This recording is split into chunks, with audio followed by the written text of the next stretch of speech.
and welcome to the How to Live in Denmark podcast. I'm Xander Mellish. Denmark is a rich country, but does it have rich people?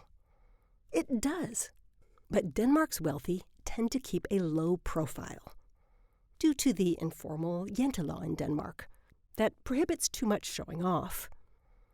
That said, spring and summer is a great time to see Danish rich people in their natural habitat. That's when they put the roof down on their expensive German cars and drive through the medieval Old Town. That's when they drink rosé chilled in silver buckets at fancy outdoor cafés, or sail through the harbor on their personal boats of various sizes. In the summer, Denmark's rich come out to play. There are two types of wealth in Denmark: old wealth and new wealth. Old wealth is the leftovers of Denmark's nobility, dukes and counts and baronesses, even though noble privileges were officially abolished in 1849.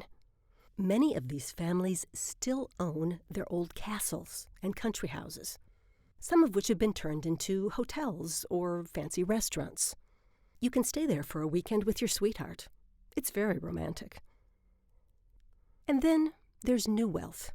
Denmark's richest man right now owns Bestseller, a fast fashion chain that owns brands like Vero Moda and Jack & Jones.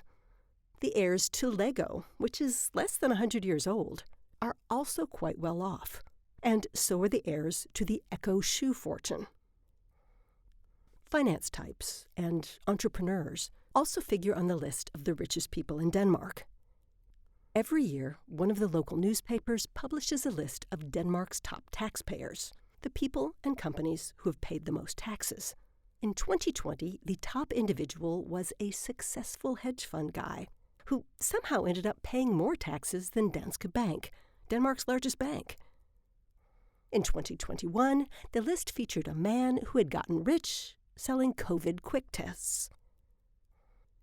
While there are small wealthy neighborhoods in Odense and Aarhus, most of Denmark's rich live in the Whiskey Belt, which is the area along the coast north of Copenhagen.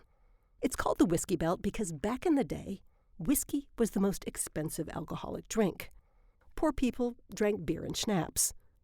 The Whiskey Belt is a lovely area, full of parks and forests and yacht clubs along the seashore. Fine restaurants, spas, wine shops, and a few plastic surgeons. This is where you'll find Denmark's elaborate villas, often painted the sort of bright white that needs to be repainted quite frequently. Surrounded by lush flower gardens and sculpted iron gates. Denmark's most expensive villa is here.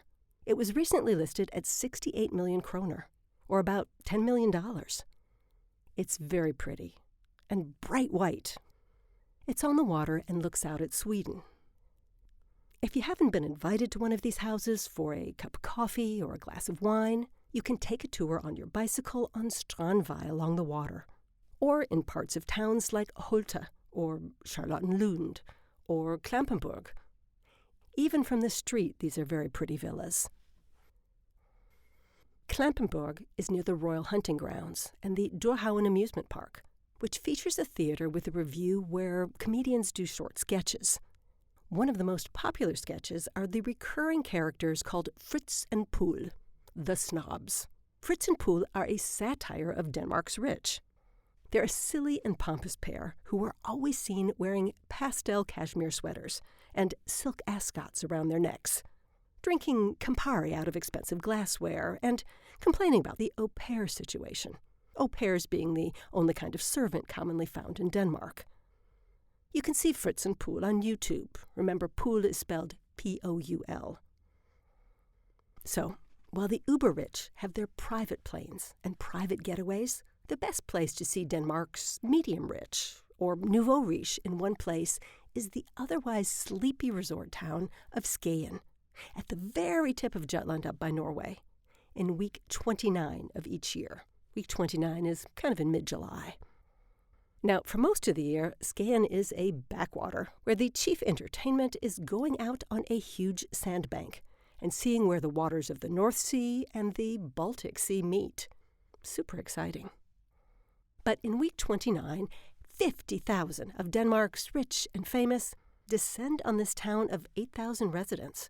Fabulous sports cars cruise the streets past the little red roof houses. The harbor is full of yachts, and every restaurant and hotel is booked solid with CEOs, ambassadors, tycoons, and their badly behaved adult children. They drink heavily and stumble in and out of special discos and nightclubs that are set up just for that week. Crown Prince Frederik used to be a regular in his single days. His son Prince Christian is only 17, probably too young for this year's week 29, but look for him in future years. Anyway, week 29 has become a bit of a tourist attraction, where other Danes go to check out their rich fellow citizens and especially their cars. Last year's informal parade of cars featured a turquoise Lamborghini.